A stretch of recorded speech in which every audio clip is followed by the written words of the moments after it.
I think it's all but guaranteed that the next generation consoles from Sony, Microsoft, and Nintendo will be backwards compatible. Let's get into it. Skip it up and that up.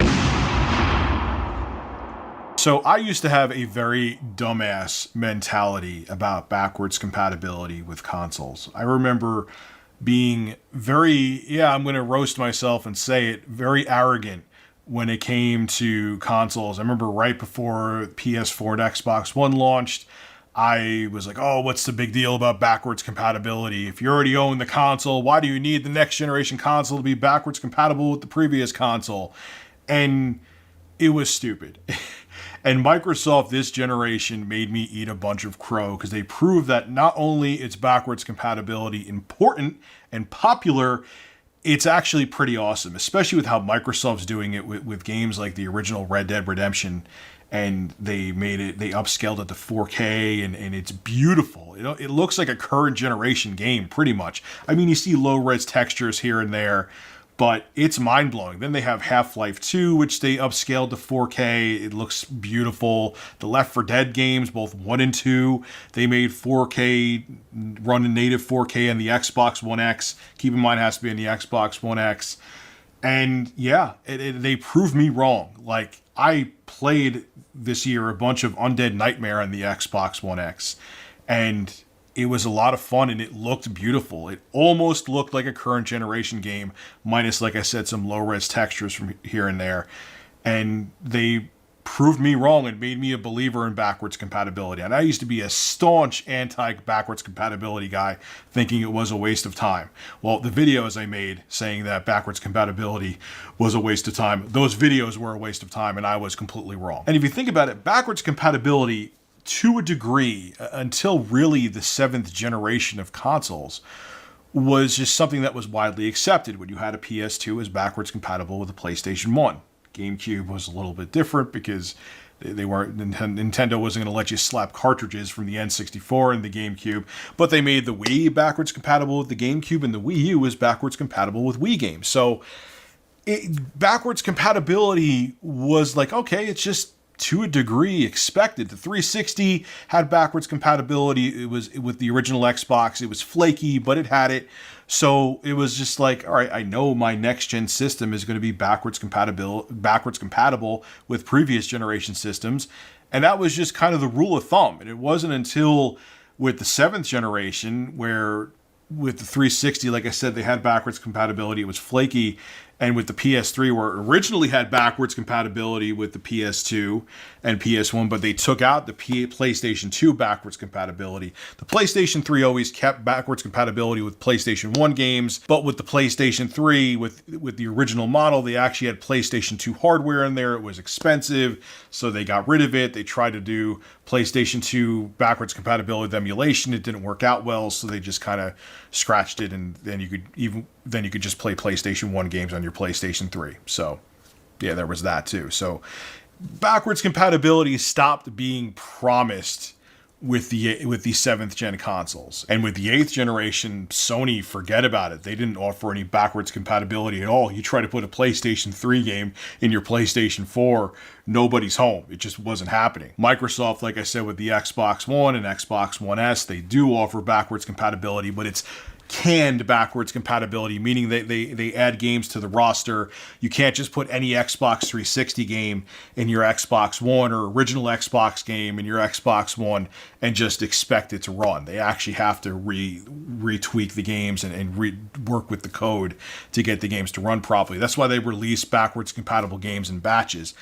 It's kind of a smart move, though, because all the games end up running well, or pretty well, because they're making sure they run properly. So I kind of like that. I like when they almost like remaster 360 games and original Xbox games to run in 4K, because like I said, with Red Dead Redemption, for example, it looks gorgeous. Well, according to Marc-Andre Jutras, if I said his name wrong, I do apologize, who's working with Cradle Games on the upcoming action RPG Hellpoint, which I saw some footage of before I started recording this video. It looks pretty awesome. It kind of looks like a futuristic Dark Souls, and that's not a bad thing to be compared to.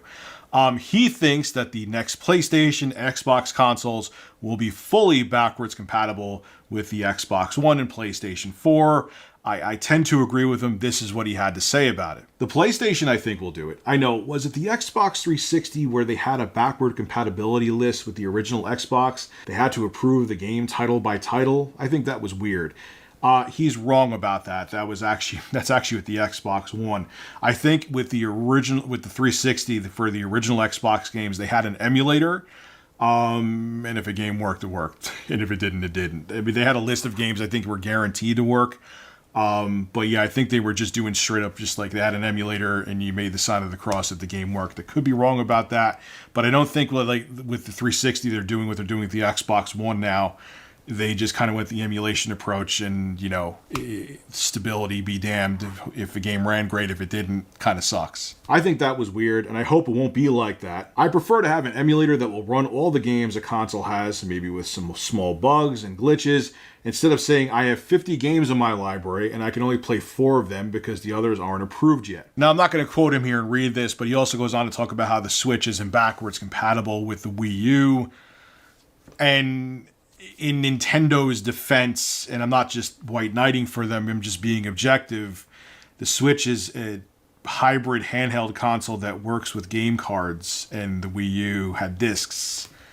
How was Nintendo going to logically make the Switch backwards compatible with the Wii U, which on top of it is a failed system, so that gave them even less of an incentive to try to make the Switch backwards compatible. It just really wasn't physically feasible. Maybe they could have did some kind of program where you scan the game, like the barcode of the game, the Wii U game, and then it could have worked on the Switch, but then anyone could just find Wii U games and just scan the barcodes and make them work. It just wasn't, it's not really feasible. He says he doesn't like that aspect of the Switch, but how could have Nintendo with a platform like the Switch, which is totally different than the Wii U, how could they have made that work? So you can't really throw shade at Nintendo for that.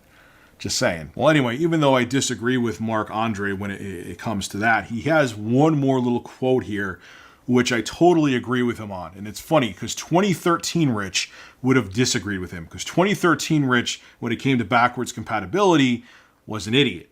But this is what he has to say.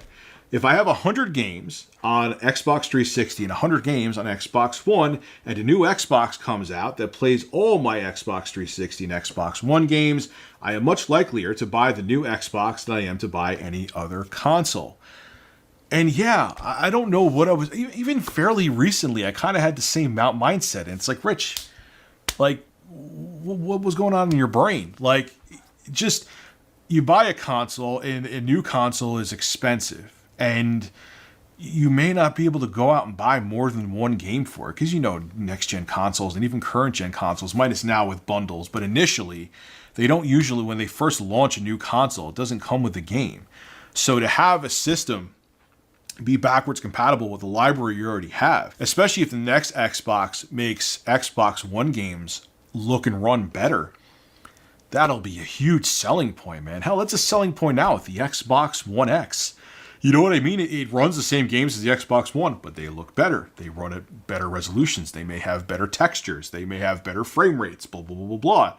So if they could do the same thing with this next Xbox, the next-gen Xbox and PlayStation 5, where they make PS4 and Xbox One games look and run better, so you have this whole library for your next-gen system out of the box because it runs with all your previous generation games, that'll be a big selling point.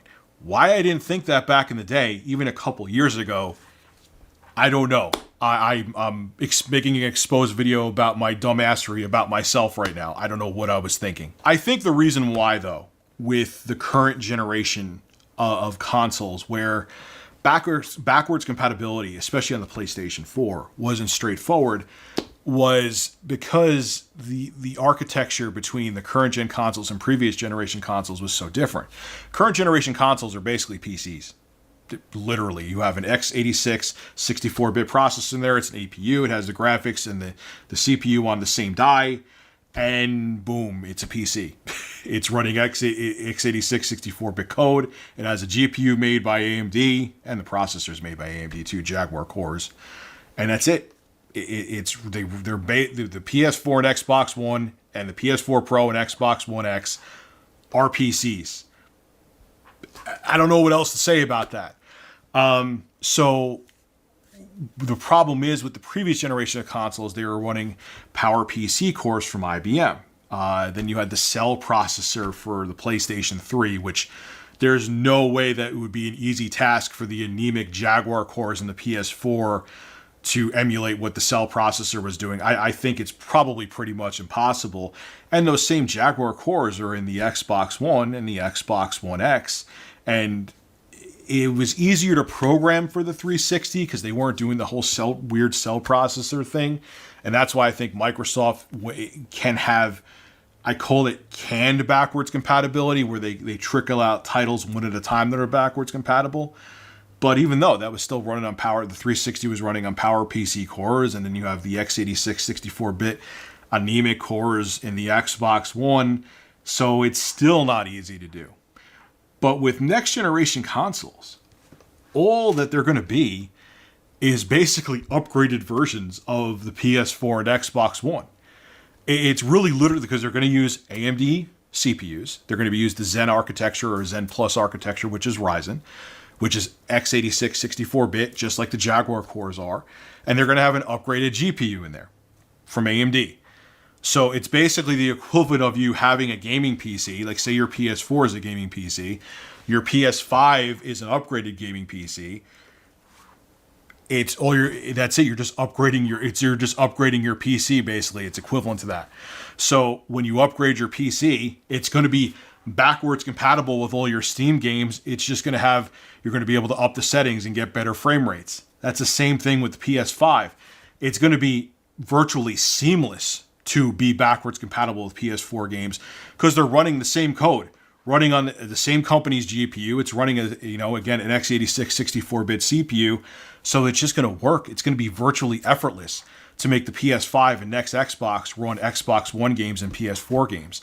So I think it's guaranteed, because it's going to be so easy to do, that the next PlayStation console and next Xbox console are going to be backwards compatible, because it's virtually impossible to make them not backwards compatible. The PS5 and next Xbox are just going to be upgrades from the PS4 and Xbox One, like upgrading a gaming PC, and you could run the same games on your upgraded gaming PC as you could on your less powerful gaming PC, because it's all the same code. So it's going to be much simpler to do than it has been for previous generations. And I think what's going to be cool is PS4 games on the PS5 are going to just look and run better.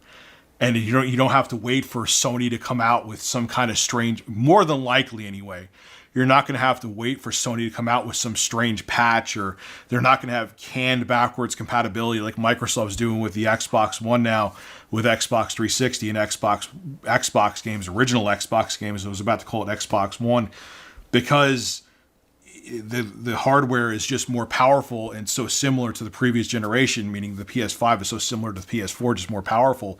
You're just going to be able to plop a game in there and it's going to work glitch-free, more than likely, because you don't really need to emulate anything because it's running on the same damn kind of code. So, there may be some misinformation here because I'm not a computer science major, but I just know that with the next-gen systems, due to the fact the hardware is going to be so damn similar in architecture to the current-gen consoles, it's going to be much easier to implement backwards compatibility, and I think it's going to be pretty damn seamless, and just current-generation games are going to look better on next-generation systems, and that's going to be awesome. So what 2013 Rich, or even a couple years ago Rich, was thinking being anti-backwards compatibility, I don't know. I was a dumbass, and I'm looking forward to next-gen systems from both Sony and Microsoft being backwards compatible. Hopefully Nintendo too. This is Rich of Review Tech USA signing out. Have a good one. Hey, congratulations! If you made it to the end of the video, you should subscribe to Review Tech USA so you can hear me blabber on some more. Also, too, starting this month, I will be live streaming solely on Twitch. I'll have a link to my Twitch channel below in the description. And last but not least, make sure you click that like button. It helps out the show big time. See you guys in the next video.